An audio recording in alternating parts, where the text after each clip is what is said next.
ಅನನ್ಯಗೌಡ YouTube channel. So guys, ನನ್ನ ಇನ್ನೊಂದು ವೀಡಿಯೋಗೆ ಸುಸ್ವಾಗತ. ಇವತ್ತು ಏನಪ್ಪ ಲಾಗ್ ಮಾಡ್ತಾ ಇರೋದು ನಾನು ಅಂತ ಅಂದರೆ, ಒಂದು ಕುಕ್ಕಿಂಗ್ ಲಾಗ್ ಮಾಡೋಣ ಅಂತ ಇದ್ದೀನಿ. ನಾನ್ ವೆಜ್ಜು ತುಂಬ ದಿನ ಆಗಿತ್ತು ಕುಕ್ಕಿಂಗ್ ಲಾಗ್ ಎಲ್ಲ ಮಾಡಿ.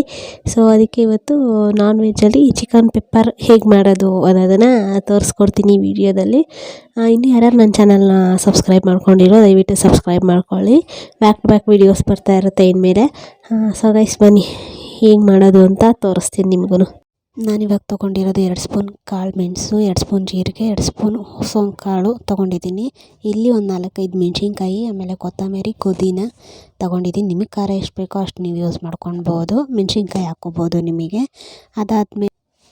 ಆಮೇಲೆ ಕರಿಬೇವು, 2 ಮೀಡಿಯಮ್ ಸೈಜ್ ಆನಿಯನ್ನು, ಆಮೇಲೆ ಅರಿಶಿನದ ಪೌಡರು, ಆಮೇಲೆ ಶುಂಠಿ ಬೆಳ್ಳುಳ್ಳಿ ಪೇಸ್ಟು, ಚಿಕನ್ 1/4 kg ಅಷ್ಟು ಚಿಕನ್ನ ನಾನು ತೊಗೊಂಡಿದ್ದೀನಿ. ಇಲ್ಲಿ ಇದಿಷ್ಟು ಬೇಕಾಗಿರುವ ಇಂಗ್ರೀಡಿಯೆಂಟ್ಸು. ಆಮೇಲೆ ಏನು ಮಾಡೋದು ಅನ್ನೋದನ್ನ ಬನ್ನಿ ನೋಡೋಣ.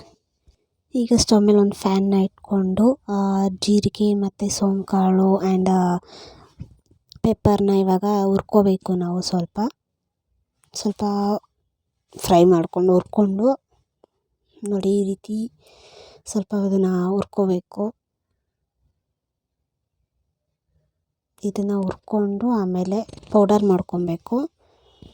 ಸ್ವಲ್ಪ ಹೊತ್ತು ಇದೇ ಥರ ಹುರ್ಕೋಬೇಕು. ಇದನ್ನು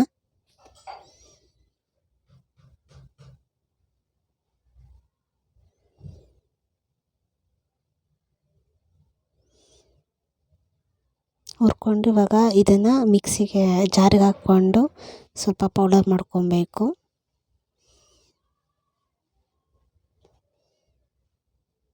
ನೋಡಿ, ಈ ರೀತಿ ಇವಾಗ ಪೌಡರ್ ಮಾಡ್ಕೊಂಡಿದ್ದೀನಿ.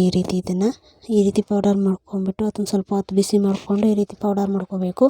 ನೆಕ್ಸ್ಟು ಹಸಿಮೆಣ್ಸಿನ್ಕಾಯಿ ಆ್ಯಂಡ್ ಪುದೀನ, ಕೊತ್ತಂಬರಿ ಸ್ವಲ್ಪ ಜಾಸ್ತಿನೇ ಹಾಕ್ಕೊಳ್ಳಿ. ಗ್ರೀನ್ ಪೇಸ್ಟ್ ಥರ ಮಾಡ್ಕೋಬೇಕು. ಇದನ್ನು ತುಂಬ ಚೆನ್ನಾಗಿ ಬರುತ್ತೆ. ನೋಡಿ, ಈ ರೀತಿ ಪೇಸ್ಟ್ ಮಾಡ್ಕೊಂಡಿದ್ದೀನಿ ನಾನು ಮೂರನ್ನೂ. ಸೊ ಗ್ರೀನ್ ಕಲರ್ ಗ್ರೇವಿ ಆಗಬೇಕು ಅಂದರೆ ಈ ಥರ ಮಾಡ್ಕೋಬೇಕು. ಆಮೇಲೆ ಒಂದು ಪ್ಯಾನಿಗೆ ಎಣ್ಣೆ ಹಾಕ್ಬಿಟ್ಟು ನೋಡಿ, ಎಣ್ಣೆ ಹಾಕ್ಕೊಂಡು ಆಮೇಲೆ ಮೀಡಿಯಮ್ ಸೈಜ್ 1-2 ಆನಿಯನ್ ತೊಗೊಂಡಿದ್ದೆ ನಾನು. ಅದನ್ನು ಫ್ರೈ ಮಾಡ್ಕೋಬೇಕು. ಫಸ್ಟು ಆನಿಯನ್ನ ಫ್ರೈ ಮಾಡಿಕೊಂಡು ಚೆನ್ನಾಗಿ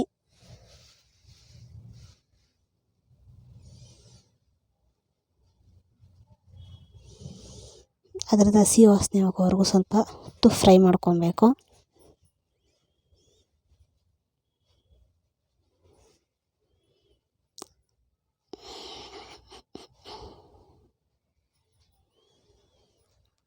ಈ ರೀತಿ ಚೆನ್ನಾಗಿ ಫ್ರೈ ಮಾಡ್ಕೊಂಡಾದ್ಮೇಲೆ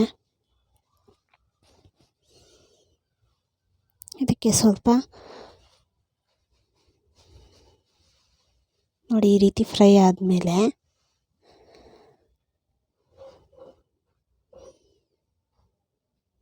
ಕರಿಬೇವು ಹಾಕಬೇಕು.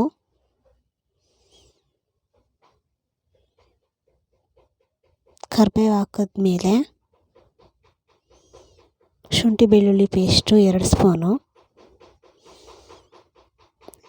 2 ಸ್ಪೂನು ಶುಂಠಿ ಬೆಳ್ಳುಳ್ಳಿ ಪೇಸ್ಟ್ ಹಾಕಿದ್ಮೇಲೆ ಚೆನ್ನಾಗಿ ಫ್ರೈ ಮಾಡ್ಕೊಬೇಕು. ರೋಸ್ಟ್ ಮಾಡ್ಕೋಬೇಕು ಇದನ್ನು.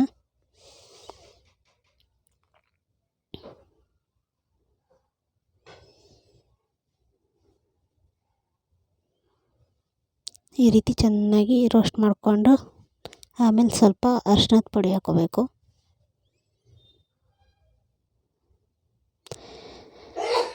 ಚೆನ್ನಾಗಿ ರೋಸ್ಟ್ ಮಾಡಬೇಕು. ಅದನ್ನು ಸ್ವಲ್ಪ ಇದೆಲ್ಲ ಹಾಕಿ ಚೆನ್ನಾಗಿ ಹುರ್ಕೋಬೇಕು.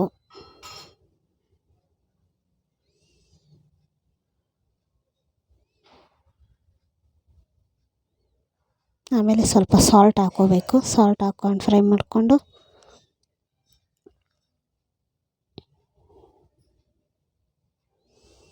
ಈ ರೀತಿ ಚೆನ್ನಾಗಿ ಫ್ರೈ ಮಾಡ್ಕೊಂಡಾದ್ಮೇಲೆ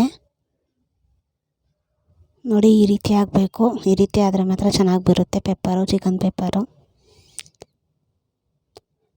ಇದೆಲ್ಲ ಆದಮೇಲೆ ನೆಕ್ಸ್ಟ್ ನಾವೇನು ಗ್ರೀನ್ ಕಲರ್ ಪೇಸ್ಟ್ ಮಾಡ್ಕೊಂಡು ಇಟ್ಕೊಂಡಿರ್ತೀವಿ, ಪುದೀನ, ಕೊತ್ತಂಬರಿ ಸೊಪ್ಪು, ಹಸಿಮೆಣ್ಸಿನ್ಕಾಯಿ ಎಲ್ಲ ಅದನ್ನು ಹಾಕಬೇಕು. ಸ್ವಲ್ಪ ಇದನ್ನು ಹಾಕ್ಕೊಂಡು ಚೆನ್ನಾಗಿ ಫ್ರೈ ಮಾಡಿಕೊಂಡು, ನಿಮಗಿನ್ನೂ ಗ್ರೀನ್ ಕಲರ್ ಗ್ರೇವಿ ಆಗಬೇಕು ಅಂದರೆ ಸ್ವಲ್ಪ ಹಸಿಮೆಣ್ಸಿನ್ಕಾಯಿ ಎಷ್ಟು ಖಾರ ಬೇಕೋ ಅಷ್ಟು ಮಾತ್ರ ನೀವು ಹಾಕ್ಕೋಬೇಕು.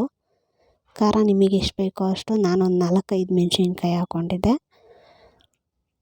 ಪುದೀನ ಕೊತ್ತಂಬರಿ ಸ್ವಲ್ಪ ಜಾಸ್ತಿ ಹಾಕಿದ್ರೆ ತುಂಬ ಇನ್ನೂ ಗ್ರೀನಾಗಿ ಗ್ರೇವಿ ಬರುತ್ತೆ. ಈ ರೀತಿ ಮಾಡ್ಕೊಬೇಕು ಚೆನ್ನಾಗಿ. ಸ್ವಲ್ಪ ಹೊತ್ತು ಫ್ರೈ ಮಾಡ್ಕೋಬೇಕು, ಅದು ಹಸಿ ವಾಸನೆ ಎಲ್ಲ ಹೋಗೋವರೆಗೂ ಚೆನ್ನಾಗಿ ಫ್ರೈ ಮಾಡ್ಕೊಂಡಾದಮೇಲೆ ಚಿಕನನ್ನು ಹಾಕ್ಕೋಬೇಕು. ಇವಾಗ ಚಿಕನ್ ಹಾಕ್ಕೊಂಡು ಚೆನ್ನಾಗಿ ಮಿಕ್ಸ್ ಮಾಡಬೇಕು.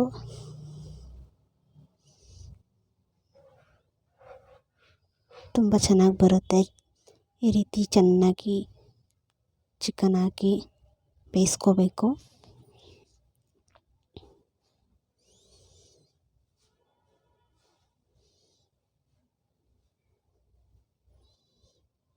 ನೋಡಿ ಈ ರೀತಿ ಬರುತ್ತೆ ಚೆನ್ನಾಗಿ. ಇದನ್ನೆಲ್ಲ ಸ್ವಲ್ಪ ಹೊತ್ತು ಬೇಯಿಸ್ಕೋಬೇಕು. ಹಿಂಗೆ ಚಿಕನ್ನ ಹಾಕ್ಬಿಟ್ಟು ನೋಡಿ ಈ ರೀತಿ. ನಿಮಗೆ ಬೇಕು ಗ್ರೇವಿ ಥರ ಬೇಕು ಅಂದರೆ ಸ್ವಲ್ಪ ಒಂದು ಸ್ಪೂನ್ 2 ಸ್ಪೂನಷ್ಟು ವಾಟರ್ನ ಆ್ಯಡ್ ಮಾಡ್ಕೋಬೇಕು. ಒಂದು ಹಾಫ್ ಗ್ಲಾಸಷ್ಟು ವಾಟರ್ನ ಆ್ಯಡ್ ಮಾಡ್ಕೊಳ್ಳಿ, ಗ್ರೇವಿ ಥರ ಬರುತ್ತೆ, ಚೆನ್ನಾಗಿರುತ್ತೆ. ಇವಾಗ ಪೆಪ್ಪರ್ನ ಹಾಕಬೇಕು. ಚಿಕನ್ ಪೆಪ್ಪರ್ದು ಪೌಡರ್ ಮಾಡ್ಕೊಂಡು ಇಟ್ಕೊಂಡಿದ್ನಲ್ಲ, ಜೀರಿಗೆ ಕಾಳು ಎಲ್ಲ, ಸೊ ಅದನ್ನು ಹಾಕಿದ್ರೆ ನೋಡಿ ಈ ರೀತಿ ಬರುತ್ತೆ. ಅದು ಸ್ವಲ್ಪ ಹೊತ್ತು ಬೆಂದಾದಮೇಲೆ ಚೆನ್ನಾಗಿ ಚಿಕನ್ ಬೇಯ್ದ ಇದನ್ನು ಹಾಕಬೇಕು. ಈ ರೀತಿ ಹಾಕ್ಬಿಟ್ಟು ಚೆನ್ನಾಗಿ ಮಿಕ್ಸ್ ಮಾಡಬೇಕು. ಆ ಗ್ರೀನ್ ಕಲರ್ ಪೇಸ್ಟ್ ಹಾಕಿದಾಗ್ಲೇ ಚೆನ್ನಾಗಿ ಚಿಕನ್ನ ಬೇಯಿಸ್ಕೋಬೇಕು. ಉಪ್ಪು ಹಾಕ್ಬಿಟ್ಟು, ಆಗ ಉಪ್ಪು ಖಾರ ಎಲ್ಲ ಚೆನ್ನಾಗಿ ಹತ್ತುತ್ತೆ ಚಿಕನ್ನಿಗೆ.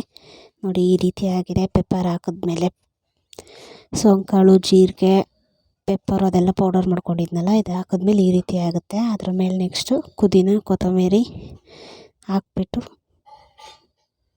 ಆಮೇಲೆ ಕರಿಬೇವು ಹಾಕಬೇಕು. ಸ್ವಲ್ಪ ಹಾಕಿ ಚೆನ್ನಾಗಿ ಮಿಕ್ಸ್ ಮಾಡಿದ್ರೆ ಪೆಪ್ಪರ್ ರೆಡಿ. ಚಿಕನ್ ಪೆಪ್ಪರ್ ತಿನ್ನಲು ಸವಿಯಲು ಸಿದ್ಧ. ಹೇಗೆ ಮಾಡೋದು ಅಂತ ನೋಡ್ಕೊಂಡ್ರಲ್ವಾ? ಸೊ ತುಂಬ ಚೆನ್ನಾಗಿ ಬಂದಿದೆ, ಚೆನ್ನಾಗಿತ್ತು ಚಿಕನ್ ಪೆಪ್ಪರು. ಸೊ ನೀವು ಅಷ್ಟೇ ಮನೇಲಿ ಟ್ರೈ ಮಾಡಿ, ತುಂಬ ಚೆನ್ನಾಗಿದೆ, ಬೇಗ ಆಗುತ್ತೆ.